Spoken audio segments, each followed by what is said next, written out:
Bienvenue à tous dans ce nouveau format audio divisé en deux émissions. La première, Dark Room, des petites reviews de films qui sortiront dans l'année, et Filmstrip où je vous présenterai des films assez méconnus. Cette deuxième émission demandera un peu plus de travail, donc sortira moins fréquemment, car je décortiquerai ce qui entoure le film et en ferai une analyse assez précise pour vous donner envie d'aller découvrir ces petites pépites sous-estimées. Et c'est la rentrée! Et qui dit rentrée, qui dit premier film strip consacré à une merveille du cinéma de genre français, un film post-apo, punk, gore et déjanté, j'ai nommé Atomic Circus.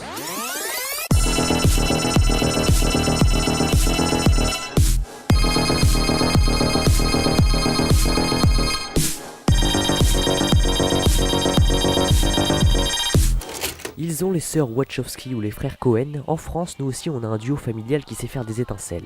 Les frères Poirot, on choisit pas son nom. Thierry et Didier Poirot ont signé un bon nombre de publicités loufoques en France ou à l'étranger, dont une célèbre pub pour Hollywood Chewing Gum avec la statue de la liberté qui part se baigner. Ce sont deux gros fans de SF, notamment inspirés par la bande dessinée. Et c'est en 2004 qu'ils vendent miraculeusement, je dis miraculeusement parce que la SF et les gros producteurs français, ça fait 12 ans, qu'ils vendent Atomic Circus, le retour de James Bataille à TF1, avec un casting, disons-le, de qualité. Vanessa Paradis, Benoît Poelvoort, Jason Flemyng et j'en passe. TF1 qui d'ailleurs coupera tous les ponts avec eux après la sortie du film. Ce sera leur première et leur dernière collaboration avec le groupe. Merci TF1. Mais alors, Atomic Circus, ça parle de quoi ? L'intrigue se passe dans une ville improbable nommée Scotlet City, une ville s'apparentant à un vieux Texas francophone rempli de ploucs crasseux et consanguins.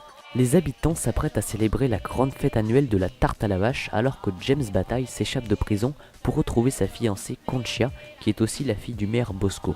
Mais à son retour au village, des extraterrestres débarquent. Et mon dieu, qu'est-ce que ce film est fun! On a d'abord une flopée de personnages hauts en couleur, que ce soit Conchia la roqueuse, Alan Chias le producteur de musique pervers, Dips et son chien, ils sont répugnants, géniaux ou déphasés, des personnages loufoques faisant penser aux travaux de Caro et Jean-Pierre Jeunet par exemple. On y retrouve une mise en scène, notamment dans les scènes d'action, joliment bordélique, faisant penser à du Terry Gilliam, que ce soit la façon de cadrer penché, ou filmer avec des grands angles, ou bien les extraterrestres en caoutchouc donnant l'aspect d'un film de série Z. Et du sang, on ne s'en lasse pas, du gore comique dans tous les sens, sur fond de musique rock, un délice.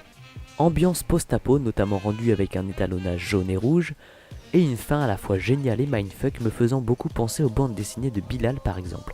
Pas étonnant quand on apprend qu'à la base le personnage de James Bataille devait être le héros d'une BD portant son nom. Fun fact, un certain Vincent Bellogré joue un petit rôle dedans.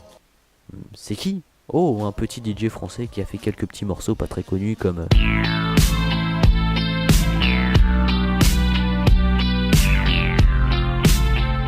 Le groupe fictif dans lequel joue Vanessa Paradis dans le film existe réellement sous le nom de Little Rabbit, avant de s'appeler French Cowboy par la suite. Passons aux quelques points négatifs du film, même si personnellement je pense qu'il y en a très peu.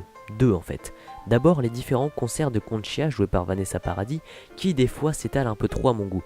Donc je pense qu'on peut même pas considérer ça comme un point négatif, car c'est moi qui personnellement ai un problème avec les comédies musicales. Mais attention, c'est absolument pas une comédie musicale, partez pas, c'est juste quelques concerts justifiés. Ensuite, le personnage de Alan Chias qui est à la fois le point fort et le point faible du film à mon goût.